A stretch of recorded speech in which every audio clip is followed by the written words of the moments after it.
नमस्कार पद्मा बहन जी। सारी व्यवस्था अच्छे से कर ली है ना? लड़के वाले 2 मिनट के अंदर पहुंचने वाले हैं। तभी हरे रंग की सब्जियों की गाड़ी पद्मा के घर के सामने रुकती है, जिसके अंदर से लड़के वाले उतरते हैं। नमस्कार पंडित जी। जी आइए आइए, पधारिए सब लोग आइए। अरे विपिन, मोहित, बेटा गाड़ी के अंदर से टोकरी निकाल कर ले आना। जी पिताजी, आप अंदर चलिए, हम लेके आते हैं। दोनों भाई मिलकर उन 10 टोकरियों को अंदर लाकर रख देते हैं, जिस पर लड़की की माँ पद्मा बोलती है, भाई साहब ये 10-10 टोकरी फल लाने की क्या आवश्यकता थी, एक टोकरी ही बहुत थी। अरे बहन जी, आप गलत समझ रही है। इन टोकरियों के अंदर फल नहीं भरे पड़े, बल्कि सब में हरी सब्जियां हैं। वो दरअसल हमारा सब्जियों का कारोबार है। जी अच्छा अच्छा।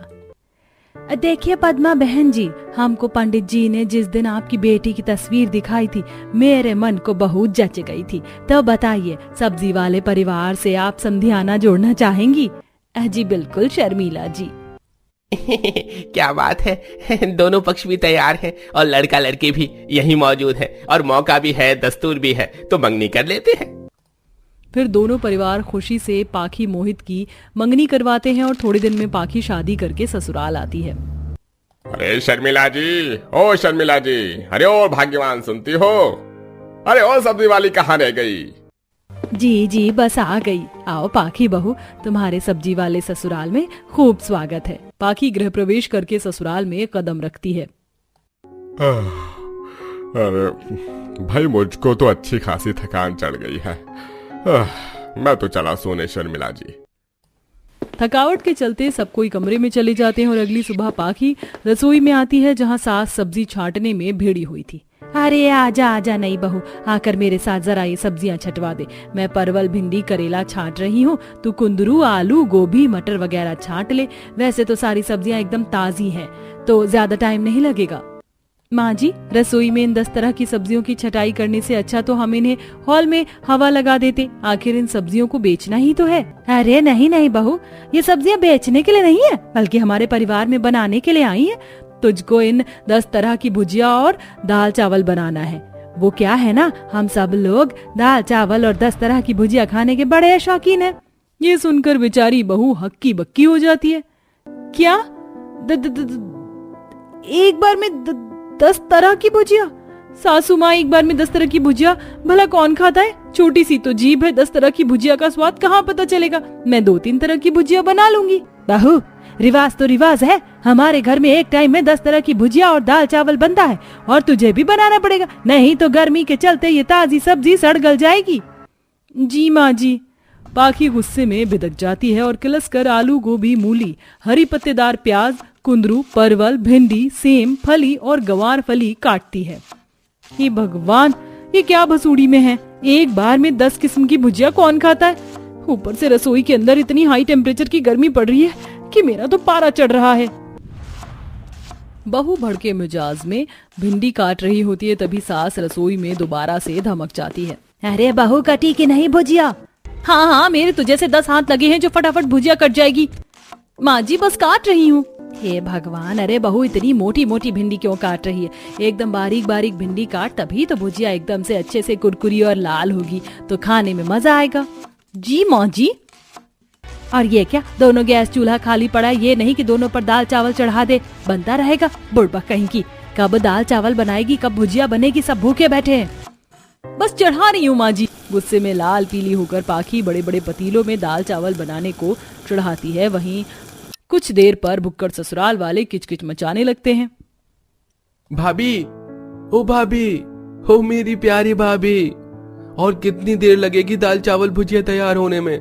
भूख के मारे मेरे पेट में चूहे महाराज क्रिकेट खेल रहे हैं। जी बस थोड़ी देर और लगेगी देवर जी। हे भगवान, दाल चावल भुजिया नहीं हो गया कि बवाल हो गया। अब क्या मैं खुद चूल्हे पर चढ़ जाऊं? गैस तेज कर देती हूँ, दाल जल्दी हो जाएगा तो ये कुंदरू की भुजिया छौंक दूंगी। पाखी जैसे गैस तेज करती है, तभी कुकर के अंदर से दाल निकलकर पूरे गैस पर फैल जाती है। भैंस की आग, इन लोगों के चक्कर में रायता फैल गया। मन तो कर रहा है इन भूखे नंगे लोगों के मुंह में कच्ची भुजिया ले जाकर ठूस दूं। लगातार खाना बनाने के चलते किचन में गर्मी भपका भर जाता है। बेचारी पाखी भुजिया बनाते बनाते पसीने में नहा जाती है। अरे भाभी, सिंपल सी 10 तरह की भुजिया और दाल चावल बनाने को बोला था आपको, आपने तो बीरबल की खिचड़ी जितना टाइम लगा दिया। खाना ले आओ प्लीज। महारानी ऑर्डर तो ऐसे झाड़ रही हैं जैसे कि होटल में खाना खाने बैठी हुई हूँ और मैं इसकी नौकरानी लग रही हूँ।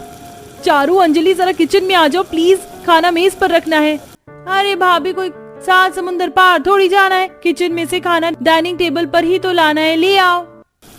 खुद तो महारानी डाइनिंग टेबल पर से हिलने डुलने को राजी नहीं। इतना सारा दाल चावल 10 तरह की भुजिया मैंने अकेले बनाया भी और अब इनको परोस कर भी दो। बहू गरमाए मिजाज में सबको खाना परोसती है। खाने की मेज तो 10 तरह की भुजिया और दाल चावल से भर गया। आप लोग प्लेट कहाँ रखेंगे? अरे बहू, हम देसी लोग हैं, इस मेज पर कुछ मामला जम नहीं रहा। दाल चावल भुजिया खाने का असली मजा तो जमीन पर बैठकर आता है। सच में पिताजी, डाइनिंग टेबल पर तो मजा किरकिरा सा लगता है। पूरा ससुराल जमीन पर फैल कर बैठ जाते हैं और हाथ से चबर चबर करके खाने लगते हैं। वाह भाई वाह, बहू रानी, तूने तो कसम से मजा दिलवा दिया।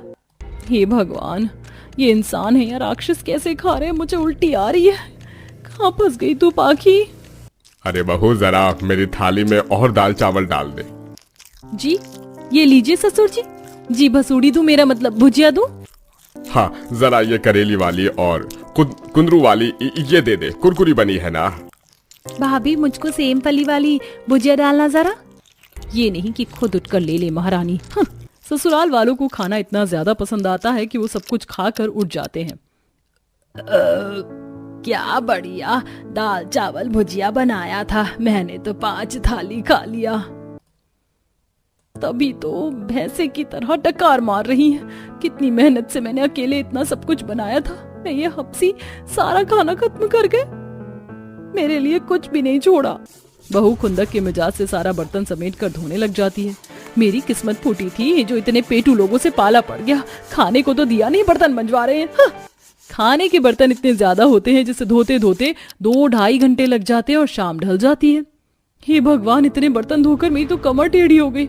थोड़ी देर जाकर कमर सीधी कर लूं, तभी विपिन और मोहित फिर से पन्नी भर भर कर 10 तरह की हरी सब्जी और उठा ले आते हैं। ये लो भाभी, हम रात के बनाने के लिए एकदम फ्रेश सब्जियां लेकर आए हैं। रात के डिनर में बढ़िया सी दाल चावल और 10 तरह की भुजिया बनाना। क्या? फिर से दाल चावल भुजिया? ऐसा बोलते हुए बेचारी बहू का सर चकरा जाता है। पूरा दिन रसोई में गैस जलने के चलते रसोई का तापमान काफी ज्यादा था। ऐसे में दोबारा से वही खाना बनाने में पाखी की तबीयत खराब सी होने लगती है। हे भगवान, कैसे बेशर्म बेहया लोग। कौन कहेगा मेरा हाल देखकर कि मैं एक दिन की बहू सुबह से खाना बनाने में भिड़ा रखा है, जैसे कि मैं कोई हलवाई लग रही हूँ। पाखी, दाल चावल भुजिया बन गई हो तो ले आओ। जी बस लाई मोहित जी, भुजिया चढ़ी हुई है। तभी दिन भर की थकान और भूखे रहने के चलते पाखी को चक्कर आने लगते हैं। पसीने की हालत में वो सबको खाना परोस कर खिलाती है। अरे बहू, जरा आलू वाली भुजिया लेके आना। भाभी, मेरे लिए गोभी की भुजिया लाना। अरे बहू, मुझको मूली की भुजिया ले आना। पता नहीं क्यों पेट भारी भारी सा लग रहा है, लगता है गैस बन गई है। इतना भर भर कर दाल चावल भुजिया खाओगे तो बदहजमी तो होगी ना सासू माँ। पता नहीं कब तक खाएंगे ये लोग। बार बार दौड़ना पड़ रहा है, ये नहीं कि एक बार में मांग ले जिसे दाल चावल भुजिया चाहिए। एक बार फिर से पाखी को चक्कर आता है और वो खाने की प्लेट लाते हुए बेहोश होकर गिर जाती है, जिससे घबराकर ससुराल वाले डॉक्टर को बुलाते हैं। अरे डॉक्टर साहब, क्या हो गया मेरी बहू को? ये बेहोश कैसे हो गई? कोई डरने घबराने वाली बात तो नहीं है? देखिए, आपकी बहू ने सुबह से कुछ खाया पिया नहीं है, इसलिए कमजोरी के चलते चक्कर आ गया।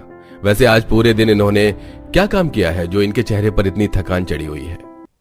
डॉक्टर के ये पूछते ही ससुराल वाले के मुंह पर ताला सा लग जाता है। तभी सास पछताते हुए, मुझे माफ कर दे, मुझे तुझ पर रसोई का सारा काम अकेले नहीं छोड़ना चाहिए था।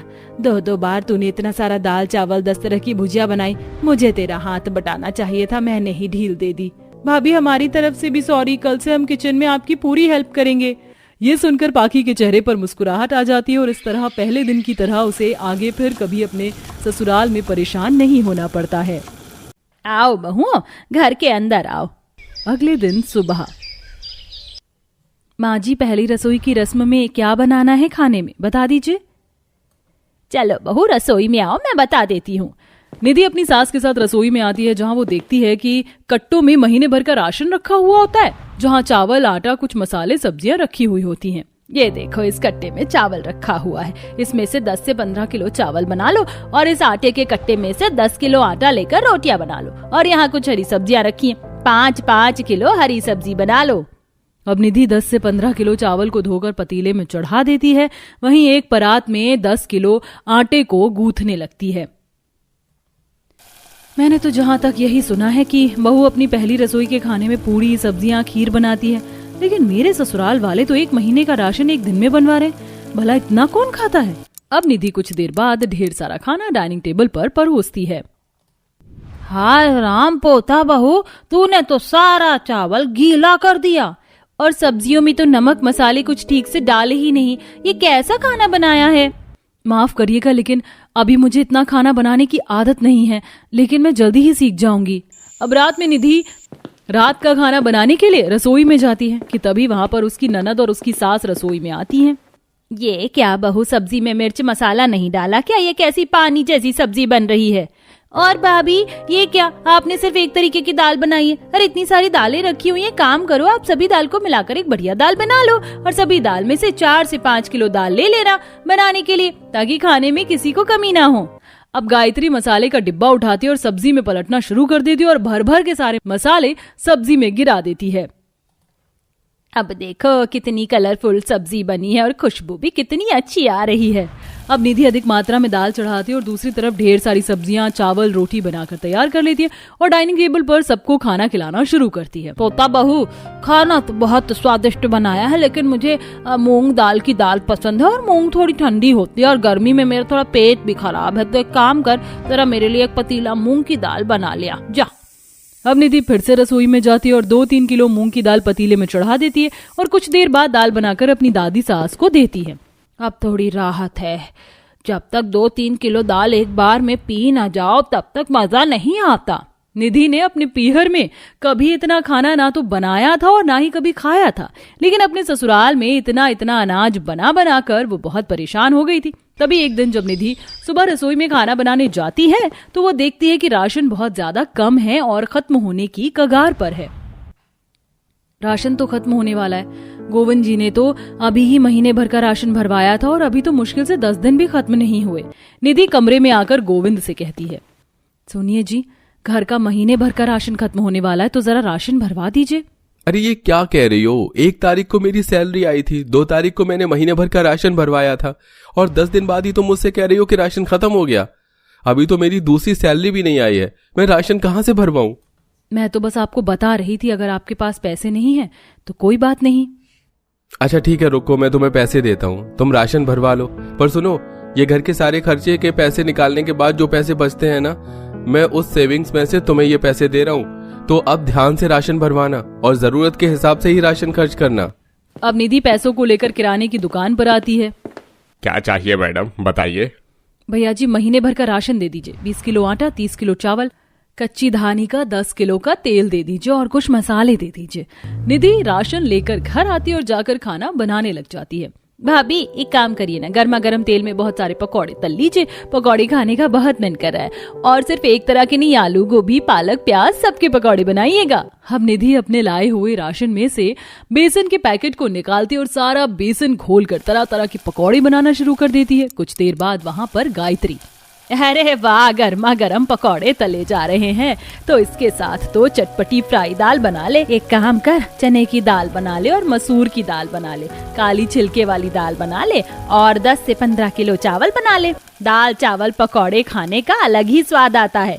निधि को इन चीजों से बहुत गुस्सा आ रहा था, लेकिन वह शांत होकर चुपचाप सबकी फरमाइश पूरी करती जा रही थी। लेकिन कुछ दिन बाद अब निधि के लाए हुए राशन भी 2 से 3 दिन में खत्म हो गए। इसके बाद वह शाम को अपने पति को फोन करके कहती है, सुनिए जी, आप कहाँ पर हैं और कब तक घर आएंगे? बस निकलने ही वाला हूँ, बताओ क्या हुआ? वो 10 से 20 किलो आटा और 25 किलो चावल चाहिए था और कच्ची घानी का सरसों का तेल 20 किलो। ये क्या, राशन फिर से खत्म हो गया?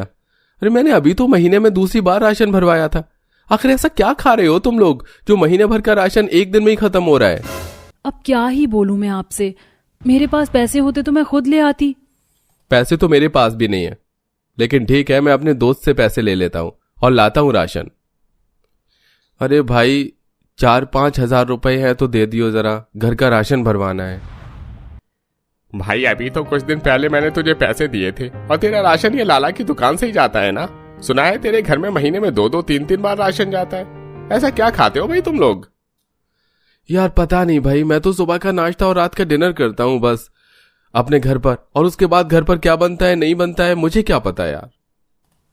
चल ठीक है, कोई बात नहीं, ये ले, ये कुछ पैसे हैं, इससे तू अपने घर का महीने भर का राशन भरवा ले। अब गोविंद महीने में तीसरी बार अपने घर का राशन भरवा रहा था। अब कुछ देर बाद वह राशन लेकर घर पहुंचता है, जिसके बाद निधि सबके लिए खाना बनाकर परोसती है। हाय मैया पोता बहू, इतना कम चावल क्यों बनाया है? ये चावल तो मैं अकेले खा जाऊंगी। और दाल भी इतना कम बनाया है भाभी आपने तो। ओ सब तो ठीक है, लेकिन बहू तूने सब्जी में मसाला नहीं डाला क्या? तुझे पता तो है कि मुझे भर भर के तेल और भर भर के मसाले डालकर खाना खाने की आदत है सब्जियों में। घर का राशन खत्म हो गया है क्या जो ऐसा खाना बना कर लाई है? गुस्से में गोविंद कहता है। राशन खत्म नहीं हुआ है, पर राशन बहुत जल्द ही खत्म हो जाएगा अगर आप लोग इसी तरीके से खाना बनवा कर खाते रहेंगे। आप लोगों को अंदाजा भी है कि मैं महीने में 3 बार राशन भरवा चुका हूँ। मेरे महीने भर की सैलरी सिर्फ राशन में जा रही है। क्यों पोता बहू, तू अपने पति का कान भरने लगी क्या?